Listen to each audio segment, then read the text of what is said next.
Es una magnitud, creo que, bueno, para representar ahora sí que los números complejos en el plano cartesiano, ¿no? Por así decirlo. Ok. Álvarez, ¿qué es un vector, Álvarez? Según yo, un vector es una fuerza o energía que tiene magnitud, dirección y sentido. Ok, bien.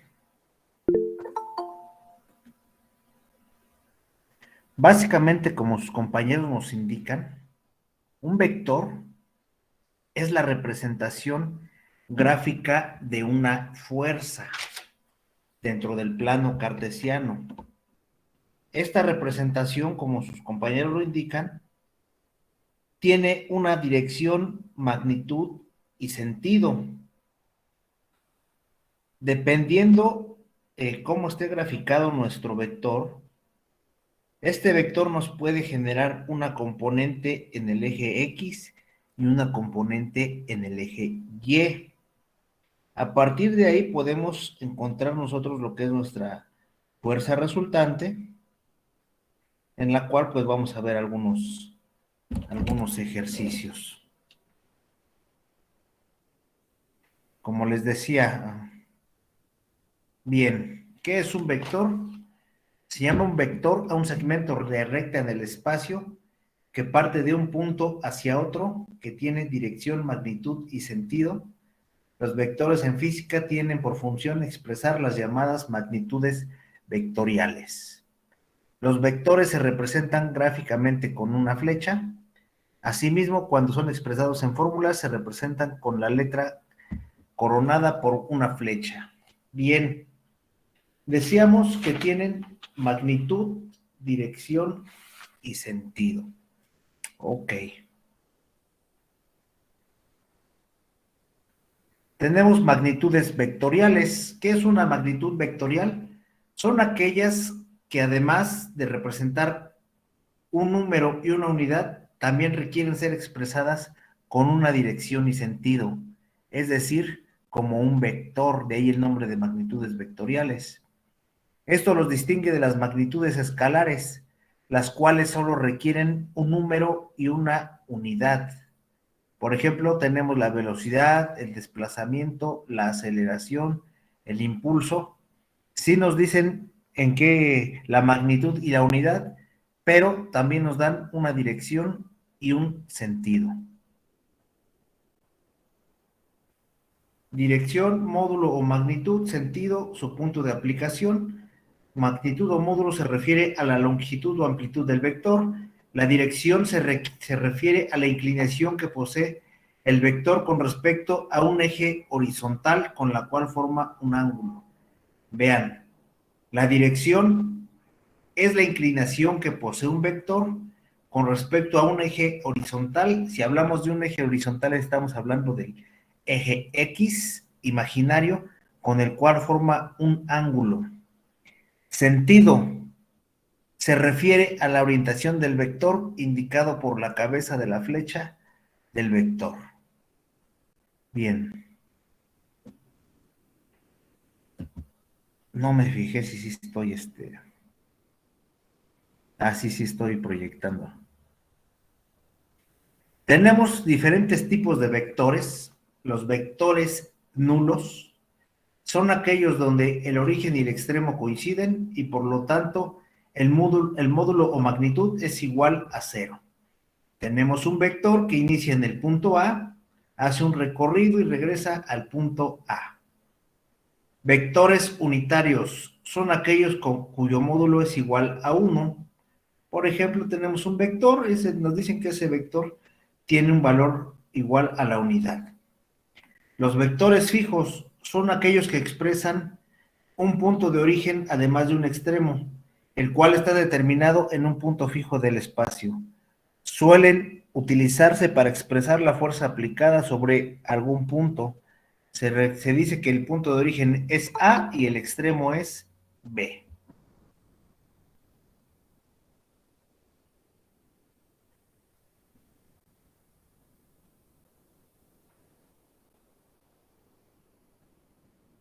Vectores paralelos.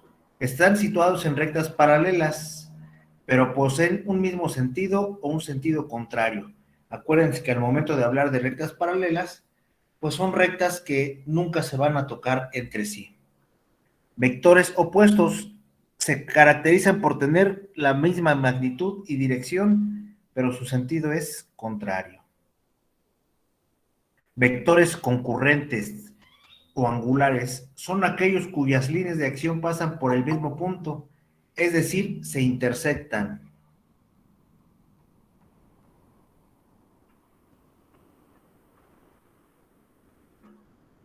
Vectores libres son aquellos vectores cuyo punto de aplicación es indeterminado y por lo tanto es libre. Vectores equipolentes o iguales son aquellos vectores con igual módulo, dirección y sentido. Vectores coplanarios son aquellos que están en un mismo plano. Vectores colineales, sus líneas de acción se encuentran sobre una misma línea recta. Y los vectores axiales son los que están ligados a efectos de giro. La dirección señala el eje de rotación del segmento.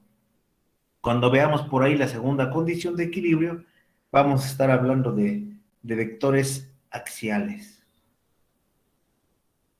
Bien, vamos a ver lo que es la suma de vectores. Para esto nos vamos a apoyar en el método gráfico y método analítico.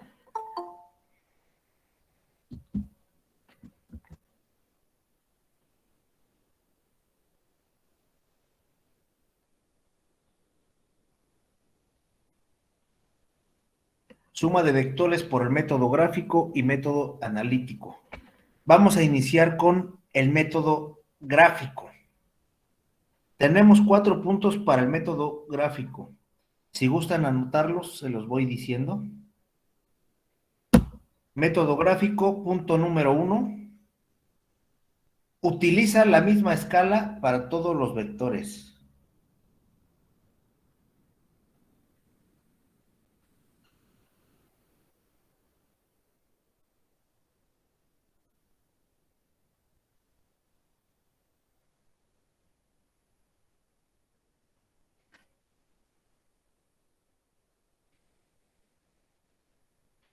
¿Cómo dijo, profesor? Utiliza la misma escala para todos los vectores.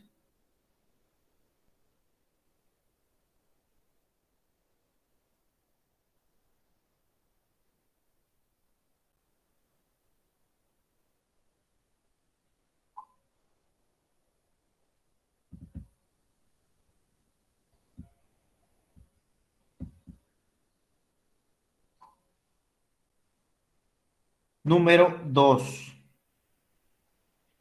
Trace el vector 1.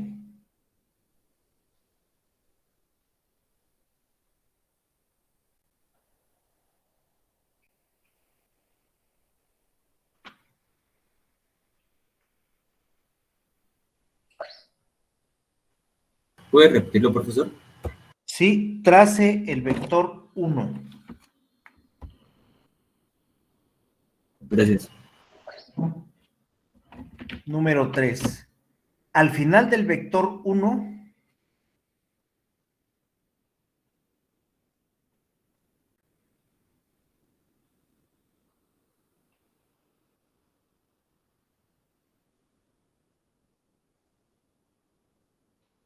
trace el vector 2 y así sucesivamente.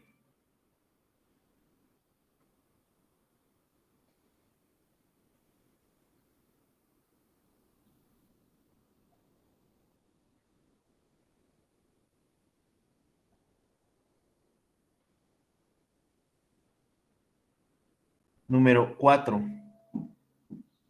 La suma o resultante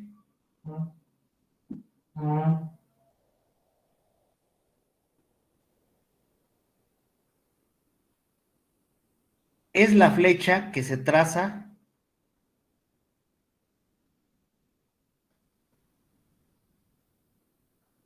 desde el origen del vector 1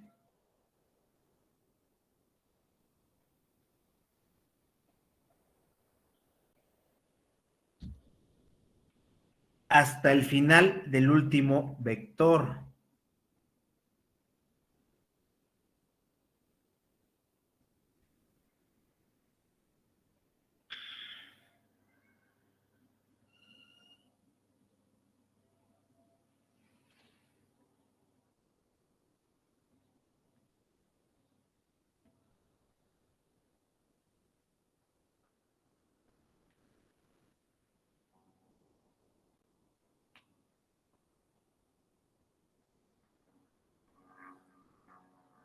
Bien, tenemos nuestro plano cartesiano.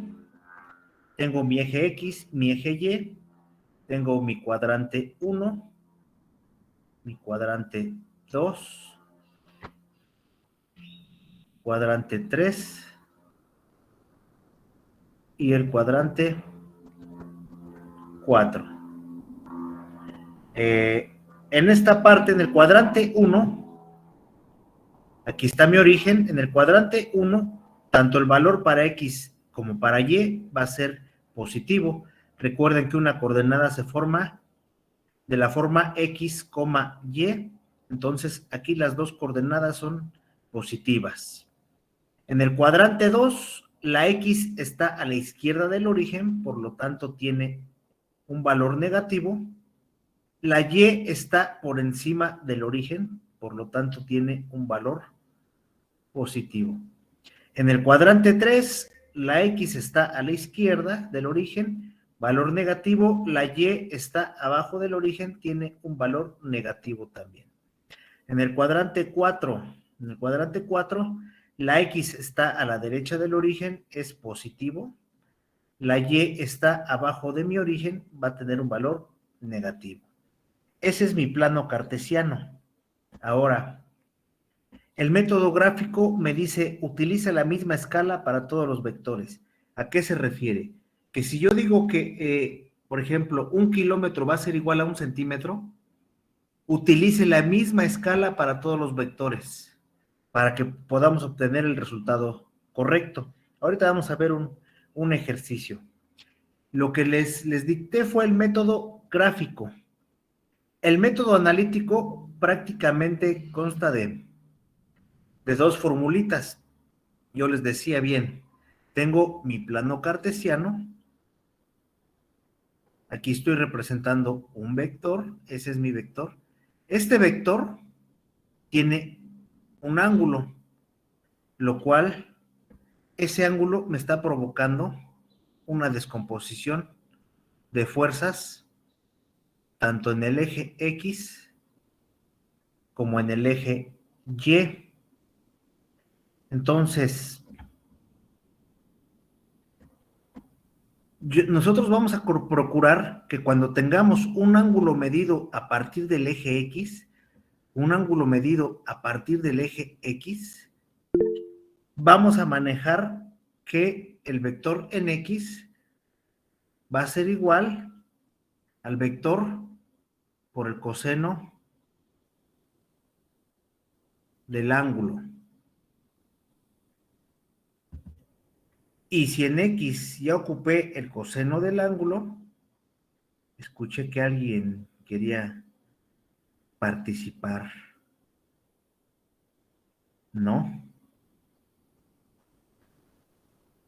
Si en X ya ocupé el coseno del ángulo, el vector en Y va a ser igual al vector por el seno del ángulo. ¿Sí? Ya descompuse ese vector. Vean, nosotros para comodidad y tomar un estándar, vamos a tratar de manejar siempre el ángulo a partir del eje X. Es decir, va a haber ejercicios donde se les proporciona este ángulo, el ángulo medido a partir del eje Y, y decimos que ese es de 60 grados. Por un ejemplo, ¿no? Entonces, yo sé que entre estos dos ejes hay un ángulo de 90, entonces Si este vale 60 y es el que me da el problema, bueno, el ejercicio, no importa, yo tomo este de acá para poder aplicar esta normatividad. Yo aquí agarraría el ángulo de 30 grados y con eso aplicaría esto de aquí. En caso de que yo quiera trabajar con este ángulo, con el de 60, tendría que invertir los valores. En X trabajaría con seno y en Y trabajaría con coseno. El resultado es el mismo, pero les decía, para no estar revolviendo y que se entienda un poquito más, me gustaría que trabajáramos así de esta forma, ¿no? Siempre midiendo el ángulo a partir del eje X. También muchas veces sus compañeros me han expresado que, por ejemplo, en el método analítico, la resultante se calcula, la resultante es igual a la raíz cuadrada de la sumatoria de fuerzas en el eje X al cuadrado más la sumatoria de fuerzas en el eje Y al cuadrado. Con eso voy a calcular el valor de la resultante. ¿Cuál va a ser su ángulo? Bueno, su ángulo va a ser igual a tangente a la menos 1 de la sumatoria de fuerzas en Y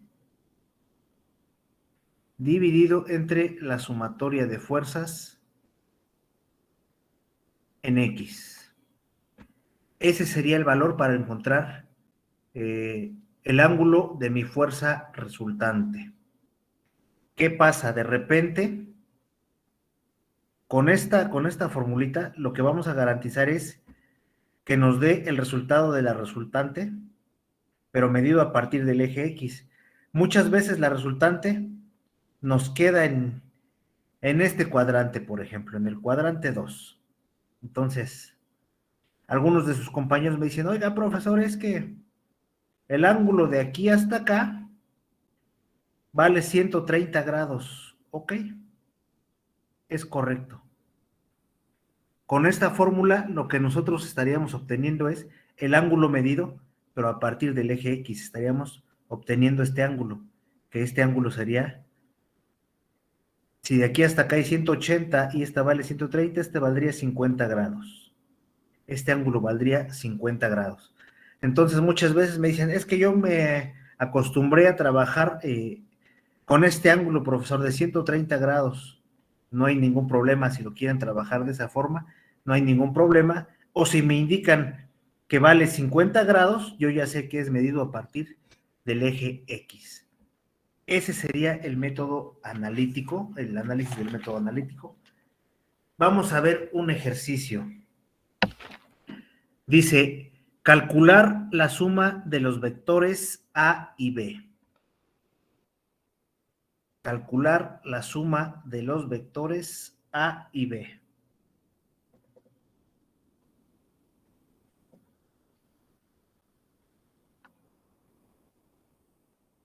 El vector A vale 3 metros 3 metros 30 grados norte. El vector B vale 4 metros 73 grados norte. ¿Cómo tenemos en el plano cartesiano? Bueno, tenemos norte, sur, este y oeste. Bien, ahí nos dice que utilicemos la misma escala para todos los vectores. Voy a trazar mi plano cartesiano. Voy a trazar un vector de 3 metros norte, sur, este y oeste. De 3 metros hacia el este, trazo un vector, 3 metros hacia el este. Me dice 30 grados norte.